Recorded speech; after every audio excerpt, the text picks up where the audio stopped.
We are doing part 2 tonight of what we started last week, which was how to avoid common, what I call sinkholes on your marriage journey. This is part 2. And a sinkhole is where you're cruising along, down the road, boom, get slammed into a big hole that you did not see coming. And so we want to avoid that kind of thing in our marriages, right? So we're going to do a really quick review of what we covered last week. And by the way, if you're watching on Facebook Live and want to get the handout, just go to squadronofsisters.com, click on the Lesson Handouts tab, and you can print off the PDF for free.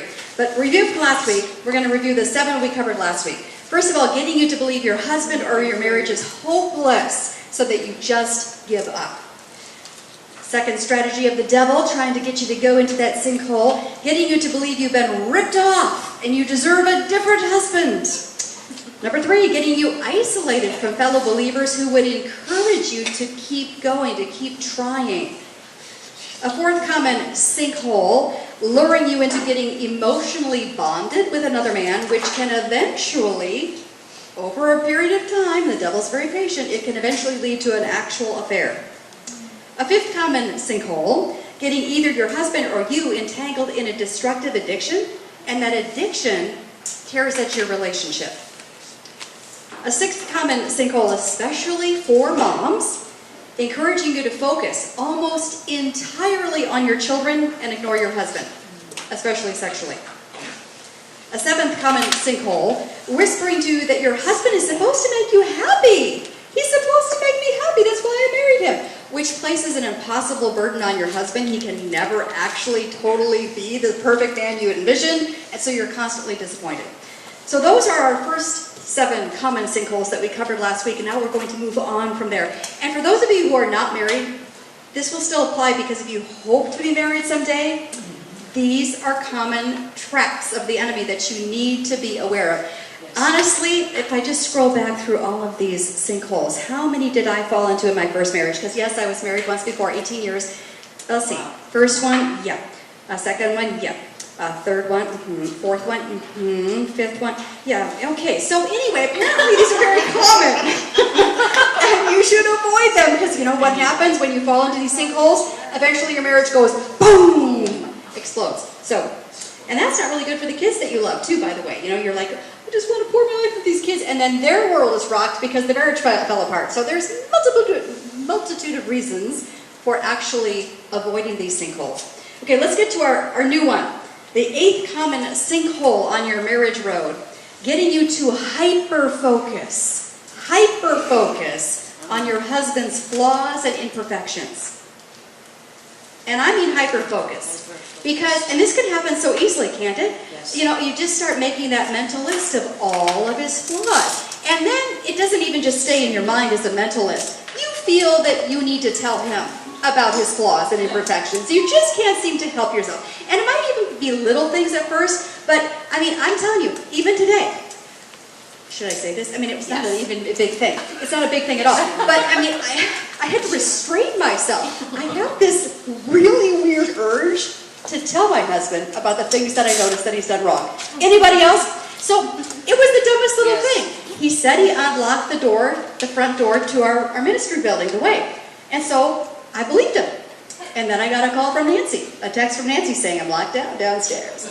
And then my husband came around the corner a second later, and I felt this neurotic urge to tell him that he forgot to unlock the door that he said he unlocked. And it was like this irresistible urge. I have to tell him that he failed.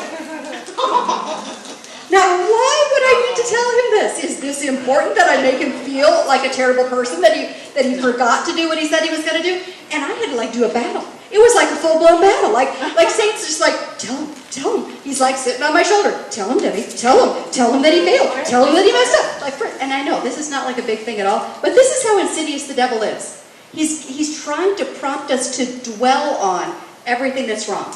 And so I had to do, you know what I had to do. Do it. Bam! Get off my shoulder and stop whispering in my ear, right? Just saying.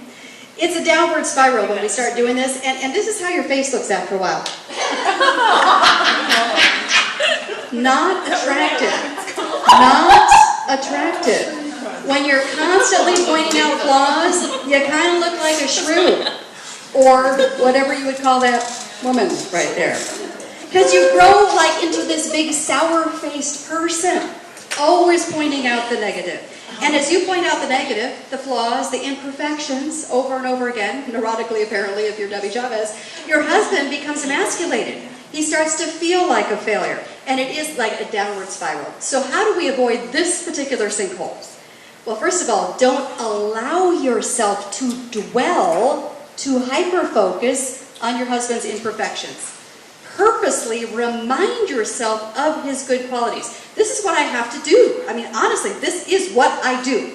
When I start to get the negative cycle, the negative script running in my head about my husband, I have to stop myself and I have to make myself say, now list 3 or 4 good things about your husband. I literally do that, honestly, because I have to.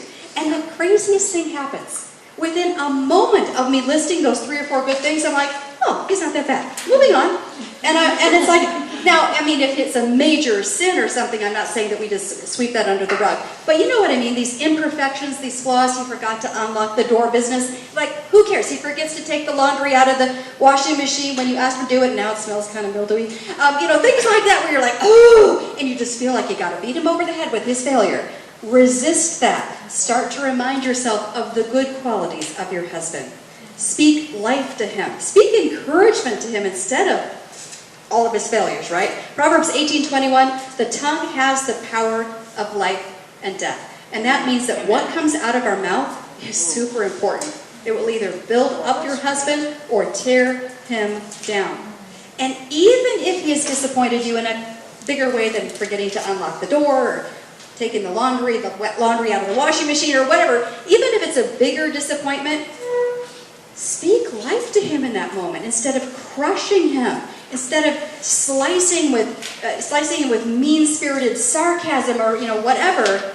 Choose to speak life and encouragement, even if you're asking him to make a change, to seek serious help for something. Sarah's been particularly good at that with her husband, about choosing to speak life even if he just broke her heart, standing firm with boundaries, but also choosing to be an encouraging voice at that time.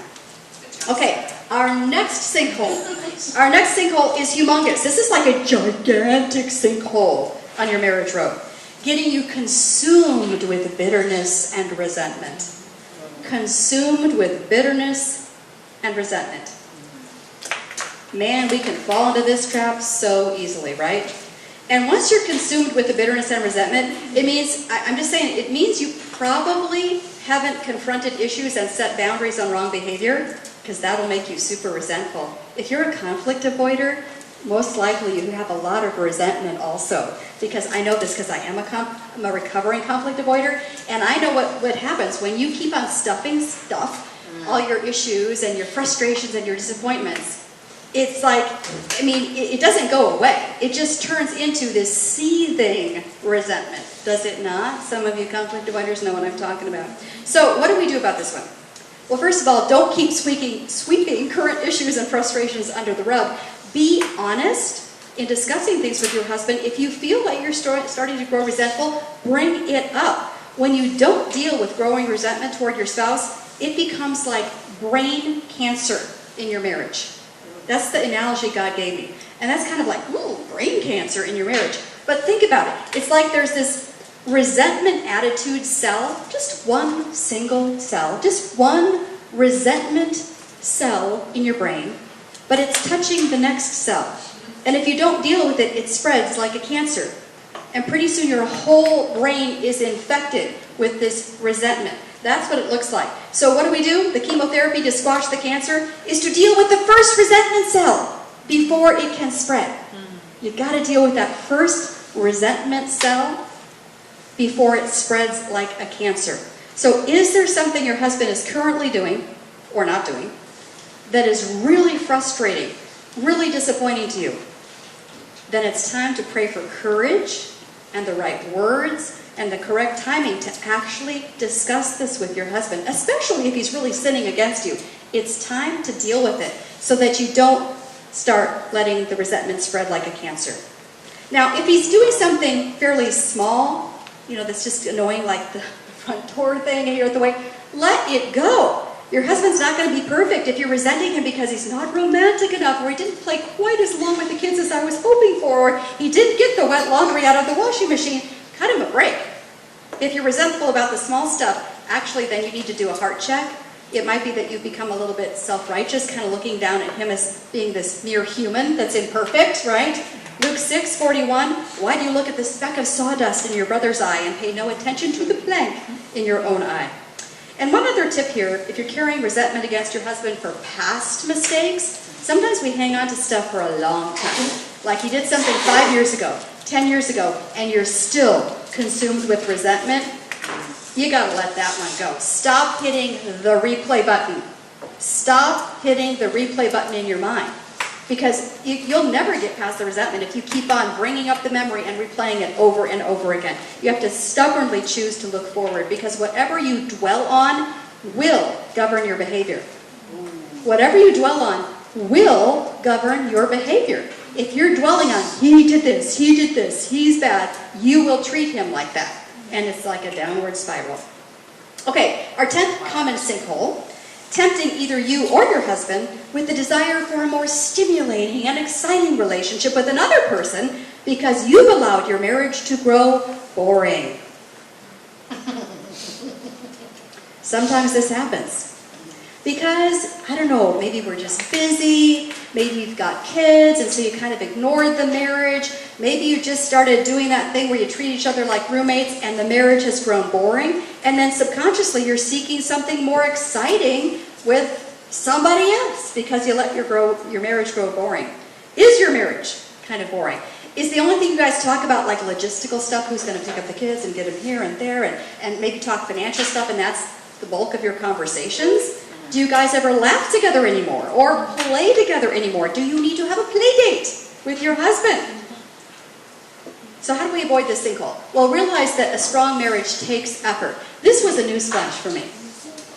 This was actually a newsflash for me. I know that seems kind of silly to say, but in my first marriage, it did not dawn on me that I really needed to put effort into my marriage to make it work. I just kind of thought you find the right guy, you get married, you walk down the aisle, and it's just like, there you go. This is going to be great. Until it's not, right? It takes effort to build a great marriage. And one of the components, believe it or not, is having fun with your husband. People who have fun in their marriage, who are intentionally fun and playful with each other and look for opportunities to do things together, to laugh together, they have strong marriages. I know it seems like such a simple thing, like really? Could that be instrumental? Yes, it is. So do you guys have fun together? Maybe it's time to come up with some ideas and actually put them on the calendar. Maybe you could have another fun couple come over to your house. I don't know, maybe that's not supposed to be done right now, but you know.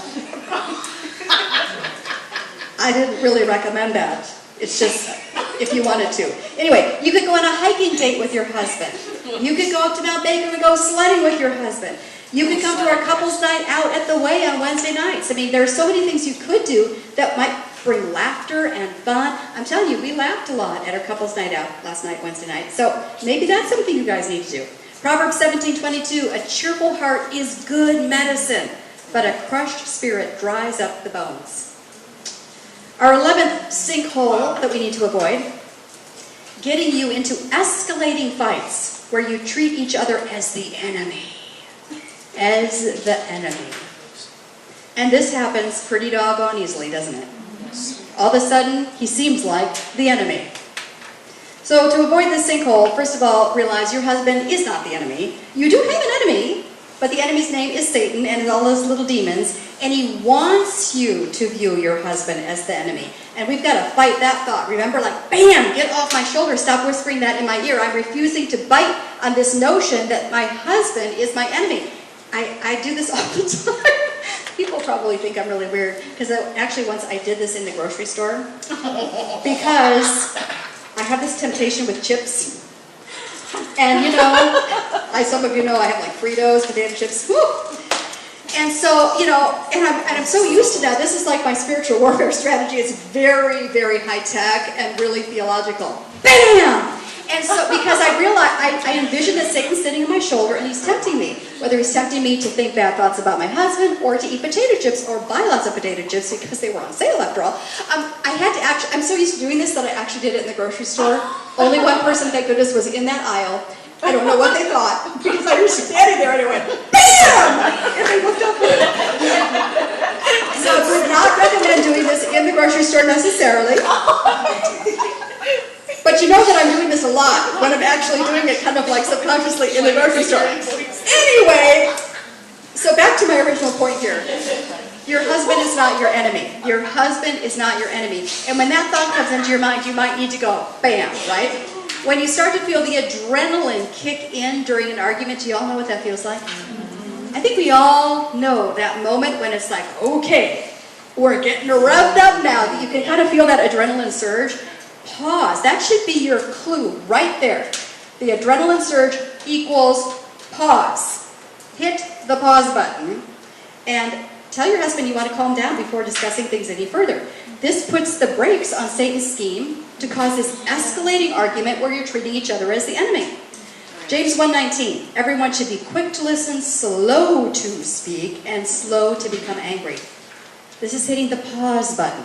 I'm going to be slow to speak. I'm not going to blurt out all the things that I want to say. So I practice this. I know this is just the dumbest example. I keep on talking about my door thing with my husband today. But I mean, I had to hit the pause button. It's like, I feel this neurotic desire to tell him that he failed and he didn't follow through what he said he was going to do on locking that door. And I had to like hit the pause button. Zip it. Be slow to speak. And I'm really glad I didn't say anything because why would I do that anyway? Make him feel like a loser? Is that like a productive thing to do? I don't know. Yeah. So when you guys are having an argument, hit that pause button as well. When you feel the adrenaline surge, say that you want to take just a time away for a few minutes to calm down. And then when you come back together, remind your husband that you love him and that you know that he loves you. That is always a good way to start that conversation. To say, I love you and I know you love me. It's kind of like, causes him to be less defensive when you affirm that you know that he loves you as well.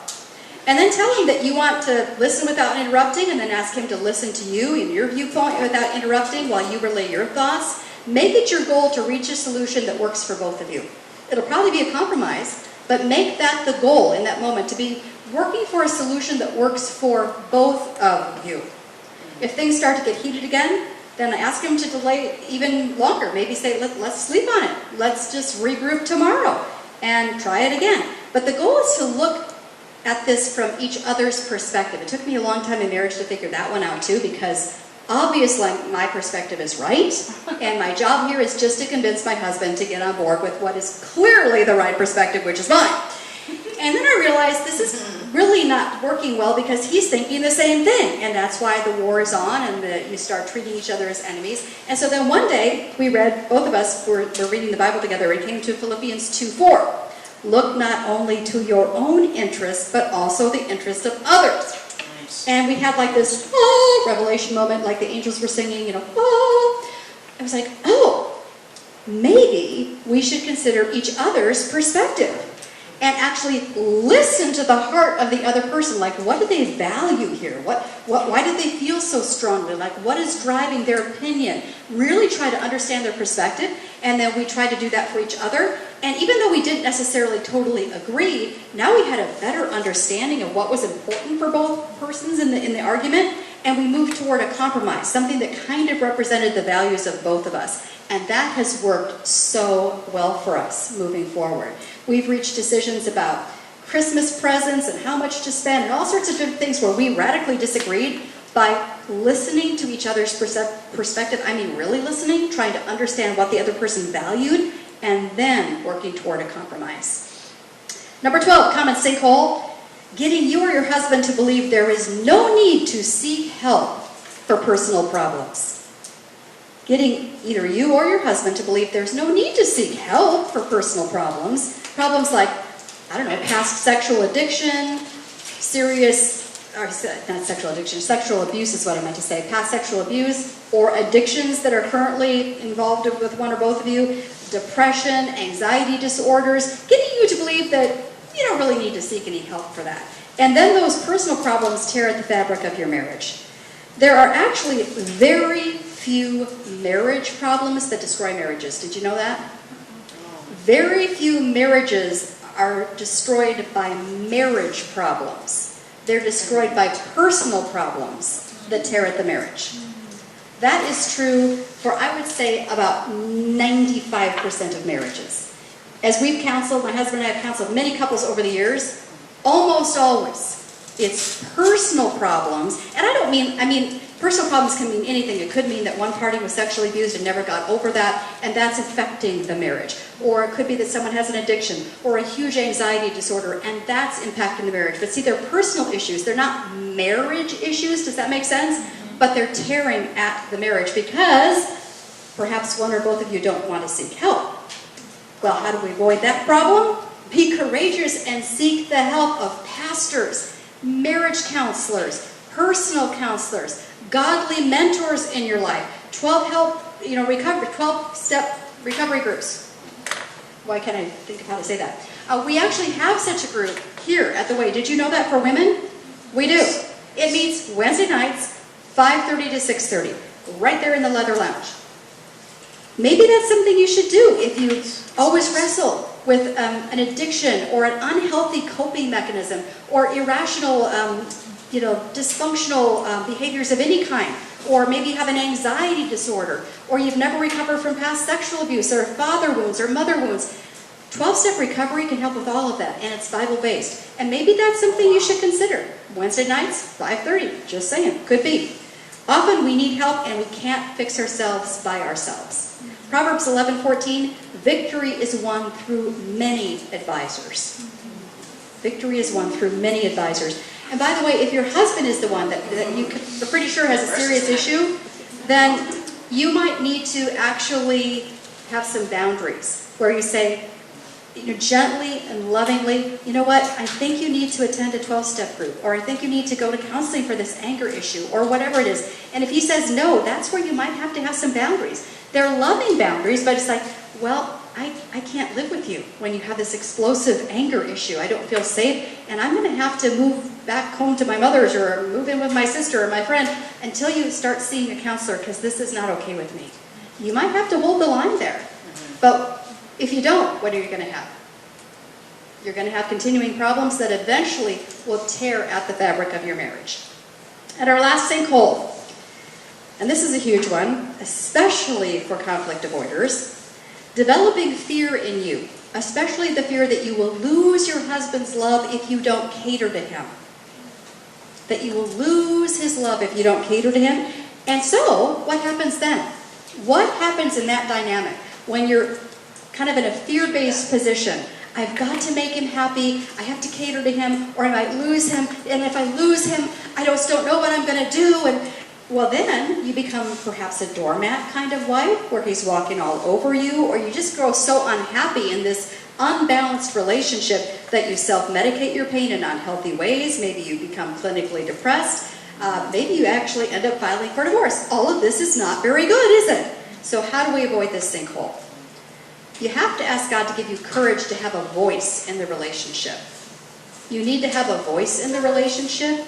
You can't disappear in the relationship. God did not intend for you to disappear, but to have a voice. If you've been a conflict avoider, it might be wise to ask some godly women to pray for you and help hold you accountable for actually speaking up when there's something that's really disappointing or frustrating to you, that you'd have the courage to speak up and talk with your husband about that. But bottom line, you'll need to remind yourself that the Lord is with you always, no matter what. That's the bottom line. Then you don't live in fear. Then it's not like, oh my goodness, I have to do whatever my husband wants because if he leaves me, what will I do? Well, I'll tell you what you would do if that were to happen. You would be okay. Because guess who is still with you? The Lord. The Lord is still with you. And that's really all you need. And that's really all we're guaranteed in this life. We don't know if our husbands are going to drop dead tomorrow, or if our kids are going to run off. We don't know what tomorrow holds. We don't know if the country's going to, have a civil war. We don't know about any of these things. The only thing we can count on is God. That's the only thing. And so we don't need to live in fear about what man will do, how our husband will react, because we have God.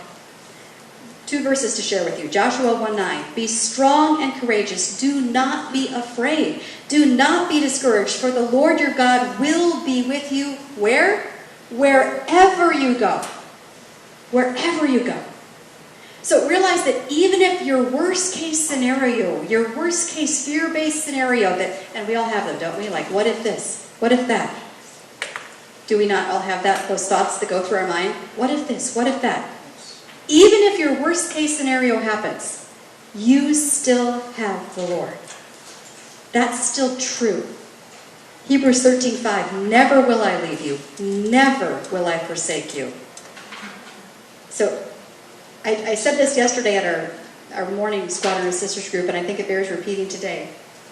We need to change the what if questions to even if. Catch the shift there? What if is like, oh, what if this, what if that, what if this, what if that? Change it to, even if that happens, what is true? God still loves me. God is still with me. He has a future for me. He has a plan for me. He has a purpose for me. So we switch it from what if, to even if that happens, God is with me. God still loves me. These things are true.